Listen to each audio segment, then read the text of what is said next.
I believe that financial statement forecasts require an incredible level of creativity, and they require very careful attention to what could happen, a detailed understanding of the company, and thinking about the company's strategy and how the company is going to be successful.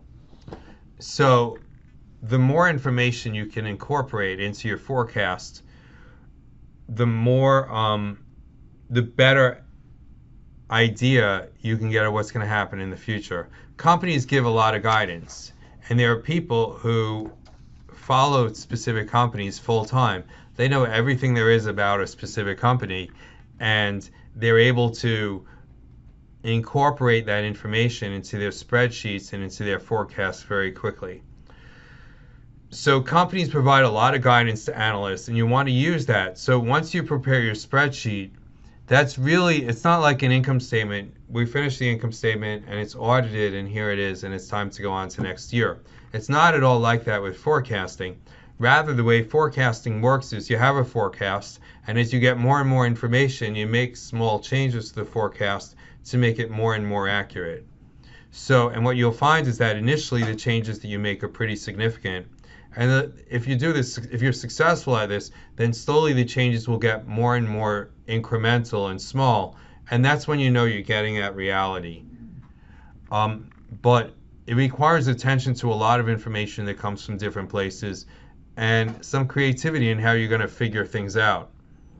So companies provide this guidance. For example, PSE&G said that organic sales growth, and they don't mean organic products, they mean just natural sales growth, is 2% a year. And all-in sales growth, that would be about 1% versus last year. I'm kind of wondering what they mean by all-in. Um, I guess you'd want to look that up. I'm not quite sure what all-in sales are, but that's kind of what they're saying. And they have some minor divestitures that's going to decrease sales, or currency changes may affect sales also. So they also tell you adjusted free cash flow productivity, and they'll tell you how it's calculated. Capital spending as a percentage of sales. So there's your capex is 5 to 5.5% of sales. Dividends 7 billion plus. This is what they're expecting is going to happen in the future, and they're going to do 15 billion in share repurchases. So this type of information gets plugged right into your analysis, and it's going to help you to improve your forecast. We talked about segment data, and so companies are required. Actually, no, I talked about it in a different class. I'm sorry. I don't know if there's anybody in this class who's in the other class, but I talked about segment data in the other class that I'm teaching. So companies have to provide this. And so what you could do is you could break your sales forecast according to segments the way they did it over here. So this particular company has 5 segments and then a corporate. So you could break this down and then use this information. Instead of figuring out sales increase overall, you could do it one segment at a time, as it explains right over here.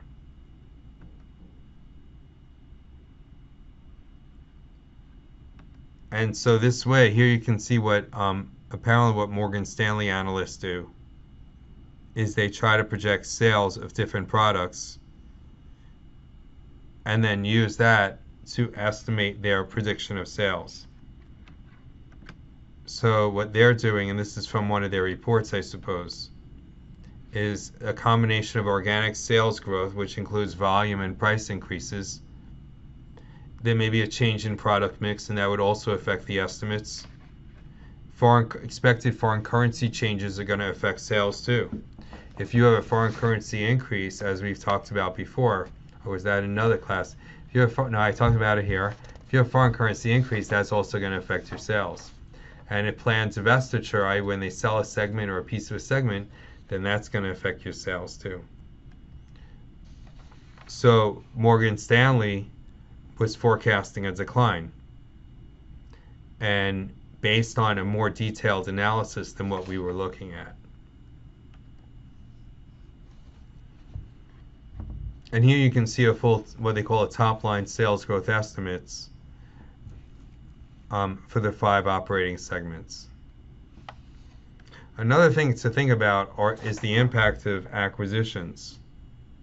So if you have a company that's buying other companies, then that could have a profound impact on sales changes and also on the financial statements. You want to look very closely to see what kind of guidance they give to analysts. Analysts will ask them for this guidance, and then the company will try to accommodate analysts as best as they can. And if you're going to be an analyst, then you could use that information.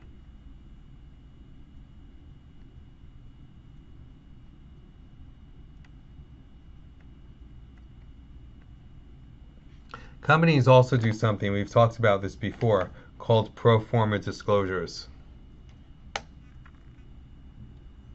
So, for example, in this case, the company made an acquisition, and we'd be interested to see what if they made the acquisition a few years ago. And that would give us a better idea of what the sales trends would be over a longer period of time.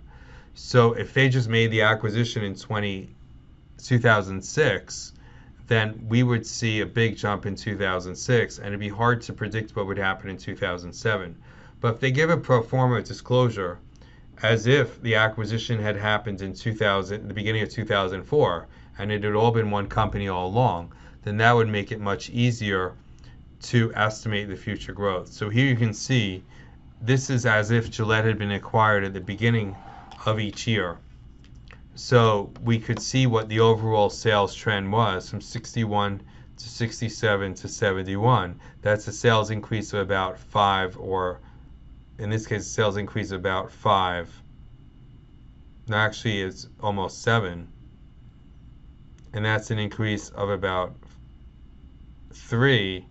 So you'd have to go into more detail into the individual segments to really understand this. Here you go. They're estimating 2007 net sales at 74,200, assuming that it increases at the same rate. Companies may also do divestitures, in which case they'll take the effects of the item that they divested, in other words, a piece of the company that they sold, they'll take that out of sales and expenses. But it wasn't sales and expenses next year. So that again will make it very tricky to estimate future sales. What you want to do is you want to companies will segregate the assets and liabilities for the current year.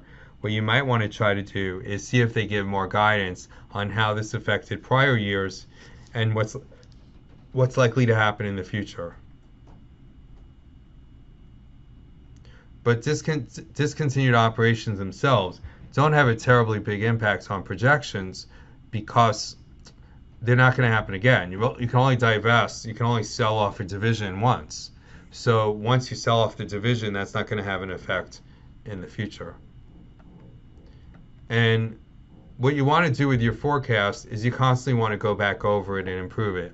When you're preparing it, it's not like a regular accounting problem that you just go from the top to the bottom, and once it balances, you walk away. Rather, you want to keep working on it, keep making changes and improvements, and slowly refine your forecast so over time it gets more and more accurate. And then as time advances, compare prior years to what happened. Compare your forecast to the actual results and see what kind of difference that made. So if your forecast was a little bit high, then see what you can learn from the actual results last year, and then build that into your spreadsheet so that your spreadsheet takes that into account for future years. So this is going to be an ongoing process, and over time you'll get better and better at doing it. But what you want to avoid is a situation, everything's got to balance. The cash flow has to balance to the balance sheet. Your income has to tie into retained earnings. The balance sheet itself has to balance. All the math needs to work. But everything isn't going to be perfect, and you got to accept that you have to make certain leaps of faith in order to come up with your forecast. And even after you finish it, you might want to make some changes. So this requires a lot of judgment, and it requires a real learning process. You have to learn how to do this, and the more you do it, the better you learn how to do it. Things are flying all over my desk. That said, I'm leaving out cash flows for lack of time. You don't have to know cash flows either. But if you were going to do a forecast, then you get into a cash flow forecast too. You can read the appendix if you want to see how to do it.